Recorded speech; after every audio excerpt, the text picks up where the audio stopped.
आज मैं special programme बना रहा हूं फॉर एक्सप्रेस एंट्री 2024 का अब एंड आ गया। एक्सप्रेस एंट्री की क्या सिचुएशन है, कितने आईटीएज इशू हुए 2024 में और एक्सपेक्टेशंस नेक्स्ट ईयर क्या है, टारगेट क्या था इस साल का और नेक्स्ट ईयर का टारगेट क्या है।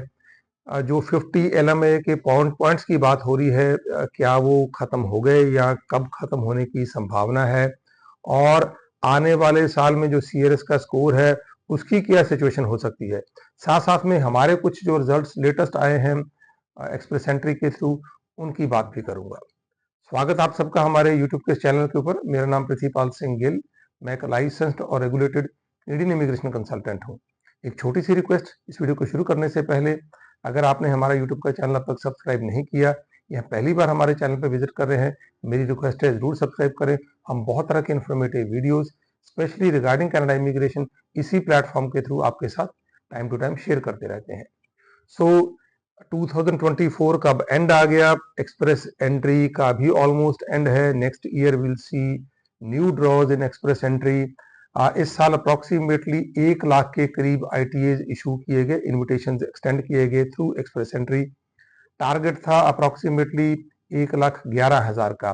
सो ये रिपोर्ट अब आएगी आने वाले साल में जल्दी ही के एग्जैक्टली कितने लोगों को उन्होंने लैंड कराया थ्रू एक्सप्रेस एंट्री और टारगेट मिस हुआ या टारगेट से ऊपर गए। नेक्स्ट ईयर का टारगेट थोड़ा इंक्रीज कर दिया गया है एक्सप्रेस एंट्री के अंदर। ये टारगेट रहेगा 1,25,000। So 14,000 more applicants will be accepted through express entry in the year 2025। काफी अच्छी बात है ये कि 14,000 और एडिशनल एप्लीकेशंस एक्सेप्ट की जाएंगी। अब इसमें क्या संभावनाएं हैं और पूल में इस वक्त जो एक्सप्रेस एंट्री का पूल है उसमें कितने कैंडिडेट्स हैं। जो 50 पॉइंट्स की बात की थी इमिग्रेशन मिनिस्टर मार्क मिलर ने, उसका क्या होने जा रहा है और सीआरएस स्कोर का क्या होगा, इसकी बात तो मैं करूंगा। इससे पहले मैं आपके साथ शेयर करने वाला हूं ये 3 हमारे एक्सप्रेस एंट्री के लेटेस्ट रिजल्ट्स। ये जो COPR आए हैं, 3 हमारे एप्लीकेंट्स को PR ग्रांट हुई है। ये आज ही आए हैं हमारे पास और ये तीनों के पासपोर्ट भी स्टैंप होके आ गए। सो ये तीनों ही एक्सप्रेस एंट्री के थ्रू डायरेक्ट PR लेके कनाडा जा रहे हैं। ये तीनों हमारे 3 हमारे क्लाइंट्स हैं। सो एक्सप्रेस एंट्री में हमेशा ही आपके पास अपॉर्चुनिटी रहती है, चांसेस रहते हैं, डिपेंड करता है, काफी सारे फैक्टर्स हैं। अब इसमें एक जो एप्लीकेंट है he is around 28 years old, दूसरा एप्लीकेंट अराउंड 29 ईयर्स ओल्ड, तीसरी जो एप्लीकेंट है she is around I think 28 years again. So 27 से लेके 30 साल की एज के बीच के ये एप्लीकेंट्स हैं। अब इसमें कई फैक्टर्स हैं एक्सप्रेस एंट्री के अंदर, आपकी एजुकेशन, आपका वर्क एक्सपीरियंस, आपकी लैंग्वेज एबिलिटी और कुछ एडिशनल फैक्टर्स भी हैं जिनके थ्रू आप अगर क्वालिफाई करते हो you can definitely get permanent residency in Canada directly from India as well. ये नहीं कि कनाडा के अंदर तो हमारे एप्लीकेंट्स हैं ही हैं। लास्ट वीडियो में मैंने आपको बताया था कि हमारे कुछ जो रिसेंट स्टूडेंट्स हैं जो PR हुए हैं कनाडा के अंदर थ्रू एक्सप्रेस एंट्री, तो उनकी बात भी मैंने की थी पीछे कुछ समय पहले ही मैंने वो वीडियो डाला था। अब इसमें इस वक्त अगर पूल की एक्सप्रेस एंट्री का जो पूल है उसकी बात करूं तो 501 से लेके 600 तक, 501 से लेके 600 तक अप्रोक्सीमेटली 19,800 एप्लीकेंट्स हैं पूल के अंदर। बिग नंबर इट इज, 20,000 के करीब। 601 से अब जो है ओनली 1200 एप्लीकेंट्स। अब काफी बड़ा नंबर है, 20-21,000 के करीब लोग हैं जो 501 से ऊपर जिनका स्कोर है। हालांकि अगर देखा है तो उतना बड़ा नंबर भी नहीं है, बिकॉज 1,25,000 इन्विटेशन एक्सटेंड होंगे through express entry next year. अब इसमें कई तरह के लोग आएंगे।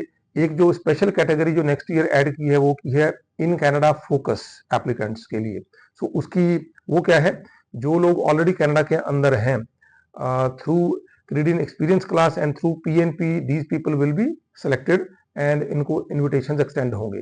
सो जो ऑलरेडी इनसाइड कनाडा हैं उनके लिए एक स्पेशल कैटेगरी क्रिएट की है नेक्स्ट ईयर, और ज्यादा फोकस होगा इमिग्रेशन का कि ज्यादा से ज्यादा लोग इनसाइड कनाडा जो हैं उनको इन्विटेशन एक्सटेंड किए जाएं। सो जो लोग ऑलरेडी कनाडा के अंदर हैं उनको वरी करने की जरूरत नहीं है, आपको डेफिनेटली अगले साल अच्छा मौका मिलेगा। हाँ, ये जरूर डिपेंड करता है कि आपका वर्क परमिट की जो टेन्योर है वो कब तक की है। अब सीआरएस की बात करूं तो सीआरएस नीचे आता हुआ जरूर हमें नजर आ सकता है, 500 के करीब तो जरूर आने के बहुत चांसेस हैं। सबसे बड़ा उसमें फैक्टर रहेगा ये जो एलएमआईए के 50 पॉइंट्स रिमूव कर दिए जाएंगे। यहाँ मैं ये भी क्लैरिफाई कर दूं, टिल नाउ अभी तक 50 पॉइंट्स की बात की जा रही है रिमूवल की। इमिग्रेशन मिनिस्टर ने सिर्फ बात की है कि in future they are going to remove it, remove नहीं किए।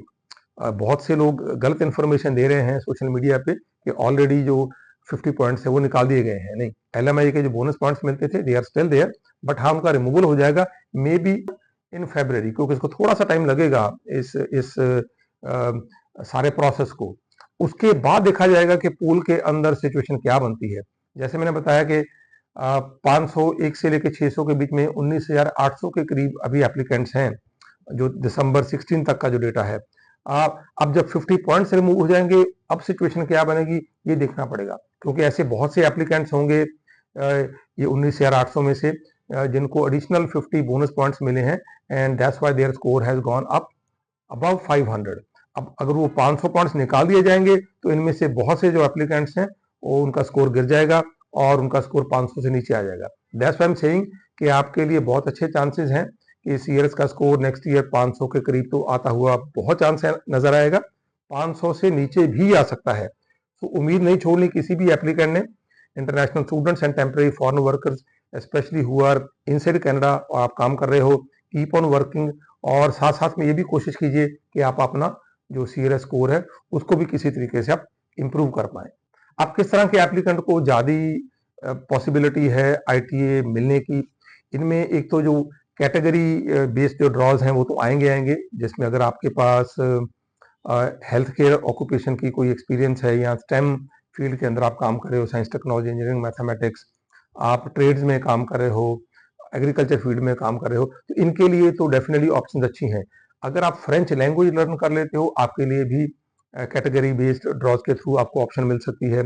एक नया कैटेगरी भी ऐड होने की संभावना है, that is for teaching teachers.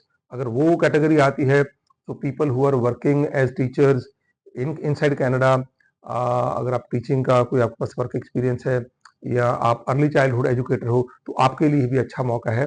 Express entry में आपके लिए इनविटेशन एक्सटेंड हो सकता है। ऐसे मैंने बताया इन कनाडा फोकस मींस वो लोग जो ऑलरेडी इनसाइड कनाडा हैं जिनके पास रिक्वायर्ड वर्क एक्सपीरियंस है 1 साल का, तो they can qualify in this program under Canadian experience class, और पीएनपी के थ्रू भी आप क्वालिफाई कर सकते हो। 83,000 के करीब applicants in Canada focus program के थ्रू ही पिक किए जाएंगे एक्सप्रेस एंट्री के अंदर। तो काफी अच्छी ऑप्शन अपॉर्चुनिटीज हैं। बाकी इसके अलावा देखना पड़ेगा कि बाकी जो फेडरल स्किल्ड वर्कर्स हैं वहां पे कितनी ऑप्शंस मिलती हैं लोगों को इस साल 2025 के अंदर, जबकि 2024 में बहुत कम ऑप्शंस मिली थी। बट एक बात हमें जरूर समझनी पड़ेगी कि अब जो पुराना ट्रेंड था वो खत्म हो गया। अगर आपने एक्सप्रेस एंट्री के थ्रू क्वालिफाई करके पीआर लेनी है, you need to be very vigilant. आपको देखना पड़ेगा आपका स्कोर कहाँ पे है, बहुत देर पहले ही देखना पड़ेगा। अब मेरे पास ऐसे एप्लीकेंट्स भी हैं जिन्होंने पहले ख्याल नहीं किया, अब सिर्फ 6 महीने का वर्क परमिट रह गया and they are doing very good job. Bank में काम कर रहे हैं वो, अच्छी अच्छी कंपनीज, कैनेडियन टायर, स्टेपल्स, इसके अलावा वॉलमार्ट, वहां पे काम कर रहे हैं। बट अनफॉर्चुनेटली उनका जो स्कोर है 460 470 की रेंज के अंदर है। तो आपको बहुत देर पहले देखना पड़ेगा। The moment you qualify, you graduate from Canada, आपको देखना पड़ेगा कि आपकी पीआर की ऑप्शंस क्या हो सकती हैं। सिर्फ इसी उम्मीद में मत बैठिए कि स्कोर नीचे आएगा। बट जैसे मैंने बोला, क्योंकि अब जब 50 पॉइंट्स अबॉलिश हो जाएंगे तब चांसेस जरूर है कि स्कोर नीचे आता हुआ नजर आ सकता है। बट साइमल्टेनियसली आपको मेहनत करनी पड़ेगी, आपको ये देखना पड़ेगा कि आपके सीआरएस स्कोर को आप ऊपर कैसे ले जा सकते हो। फ्रेंच जैसे मैंने बोला वो एक अच्छी ऑप्शन है। इसके अलावा अगर आपका वर्क एक्सपीरियंस इंक्रीज हो गया उसके थ्रू आपके पॉइंट्स एक्सटेंड हो जाएंगे। लैंग्वेज एबिलिटी, आप आइल्स को भी इंप्रूव कर सकते हो। आजकल पीटी कोर का एग्जाम भी होता है, through that also you can try increasing your CRS score. So ये सारी ऑप्शंस आपको देखनी पड़ेगी। इसके अलावा जैसे ये 6 कैटेगरी बेस्ड ड्रॉज आते हैं, 6 तरह की जो ऑक्यूपेशन है, अगर आप इनमें टारगेट करके कोई जॉब ढूंढ लेते हो, यहाँ पे आपको सिर्फ 6 मंथ का वर्क एक्सपीरियंस चाहिए, 1 साल का वर्क एक्सपीरियंस भी नहीं चाहिए। Through this you can definitely get better chance express entry के वो टारगेट करने का। आपको आईटीआई मिलने के चांसेस ज्यादा हैं अगर वो जो 6 कैटेगरीज हैं उनके अंदर आपकी जॉब फॉल करती है and you need only 6 months of work experience.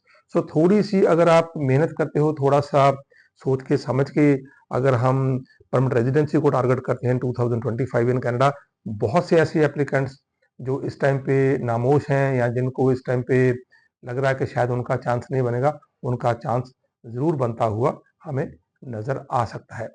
So hopefully 2024 से ज़्यादा अच्छे चांसेस मिलेंगे in 2025, specially for those people who are inside Canada. उसमें इंटरनेशनल स्टूडेंट्स भी हैं, टेम्पररी फॉरेन वर्कर्स भी हैं, उनमें भी वो लोग जिनका स्कोर 500 की रेंज में है और इस साल उनको मौका नहीं मिला, तो 2025 में ज़रूर सीआर स्कोर 500 के करीब आता हुआ नज़र आ सकता है, इवन 500 से नीचे आता हुआ नज़र आ सकता है।